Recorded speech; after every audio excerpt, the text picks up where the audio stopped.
اس وقت سرزمین قدرتی پر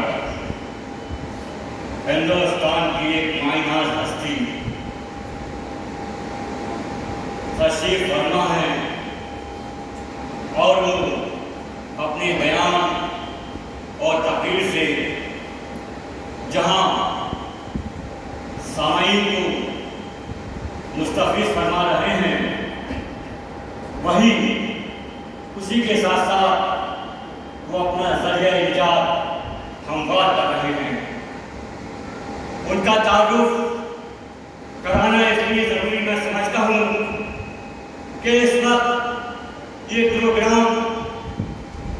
جس کا لائیو چل رہا ہے وہ تقریباً ہندوستان میں ہی نہیں بلکہ ہندوستان سے باہر دیگر ممالک میں بھی لوگ اسے دیکھ رہے ہیں۔ تو بہتر یہ ہے کہ چونکہ یہ عزاداری مولانا محسوس میں آپ کا جملہ ریپیٹ کر رہا ہوں کہ یہ عزاداری، یہ تعزیہ داری، یہ مجلس اپنے آپ میں ایک معجزہ ہے اور جناب زینب کا یہ سننا جو انہوں نے قائم کی کہ انہوں نے سب سے پہلے مجلس یزید کے گھر میں ہی اس مقصد سے اس کو مرتب کیا کہ تاکہ ساری دنیا کے سامنے یہ بات واضح ہو جائے کہ حضرت امام حسین کا قاتل کون ہے۔ اگر حضرت زینب اس مجلس کو قائم نہ کرتی تو حضرت امام حسین کا قاتل اس دنیا کے سامنے ظاہر نہ ہوتا اور یزید نے جو ایک ہتھکنڈا ایک فتنہ اختیار کیا تھا، یزید چاہتا یہ تھا کہ حضرت امام حسین کی شہادت کو ان کو ایک باغی کا درجہ دینے کے بعد ہمیشہ ہمیشہ کے لیے ان کی شہادت کو پہلے ٹیلیسکوپ لگا دیا جائے۔ لیکن یہ حضرت زینب کی مجلسوں کا اثر ہے کہ ہماری مجلسیں جب تبلیغ کرتی ہیں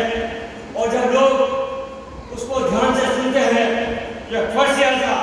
ہر مقدر کو نصیب نہیں ہے، یہ فرض اعضاء صرف اور صرف اسی مقدر کو نصیب ہوتی ہے کہ جس کے دل سیدھے ہوتے ہیں۔ قرآن میں اللہ کا یہ فیصلہ مرتب ہے کہ اے رسول ان سے کہہ دو کہ جن کے سینے، جن کے دلوں پر مہر لگی ہوئی ہے، جن کے دل ٹیڑھے ہوتے ہیں، انہیں کبھی بھی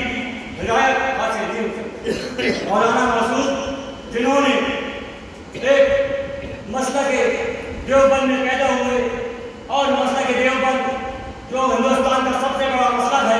وہاں پر تعلیم حاصل کی اور تعلیم حاصل کرنے کے بعد کبھی انہوں نے یہ بھی نہیں سوچا تھا کہ میں فرشتہ پر آؤں گا، اس منبر پر آؤں گا، اپنی زبان سے میں کبھی علی کے فضائل بیان کروں گا، کبھی حسین کے فضائل بیان کروں گا، کبھی میں بی بی زہرا کے فضائل بیان کروں گا۔ لیکن جب اللہ کو ہدایت دینی ہوتی ہے اور جس کا دل سیدھا ہوتا ہے وہ بہت جلد ہدایت کو حاصل کر لیتا ہے۔ تعریف اس لیے ضروری ہے کہ مولانا کا یہاں آنا ہزاروں کی بھیڑ میں سے جب یزید کے ہزارہ لشکر میں سے ایک دن حسین کی طرف آیا تو یہ بات ہمیشہ کے لیے طے ہو گئی کہ حق پر کون غلط کرتا۔ اپنے تمام سارے خاندانوں کو چھوڑنے کے بعد، اپنی قوم الملت کو چھوڑنے کے بعد جب مولانا نے حقیقت کی تلاش کری، جب حق کی تلاش کری تو انہیں پتہ یہ چلا کہ صحیح کیا ہے غلط ہے۔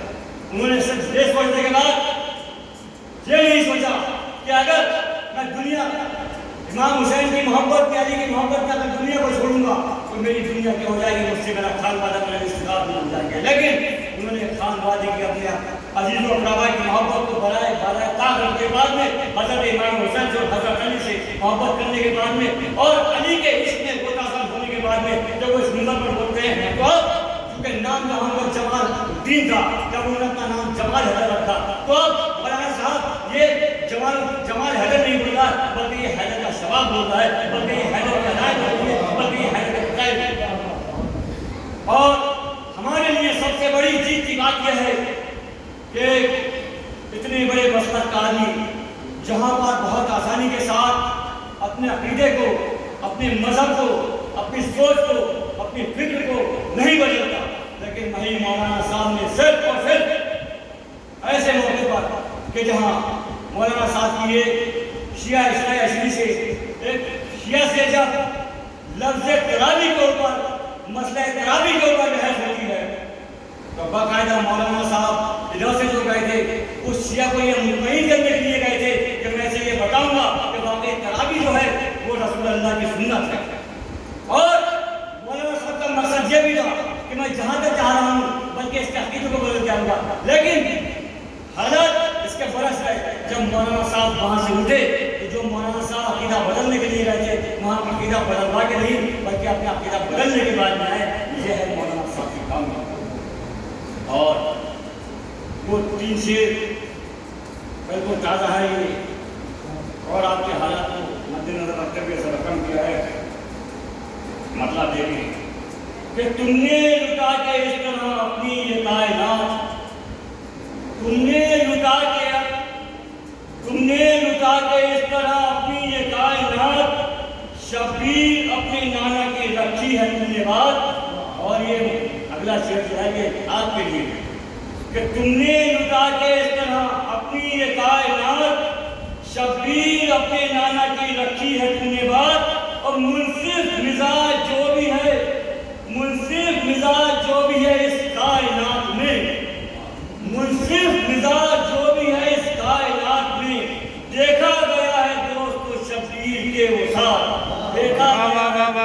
شبیر کے وصال. اور بھرکی طرح جو آ گیا شبیر کی طرف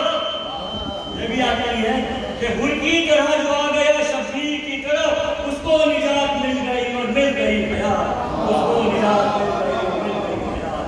اور 4 اشارے میں آپ نے استعمال کر لیے کہ بادے حسین یہ بھی عبادت کیا کرو بادے حسین یہ بھی عبادت کیا کرو ہر قاتل حسین پہ لعنت کیا کرو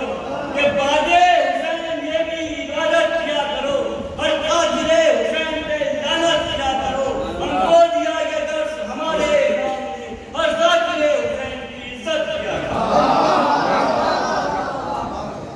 ان اشعار کے ذہن میں میرے خاص گزاروں کا ادب و احترام عالی جناب مولانا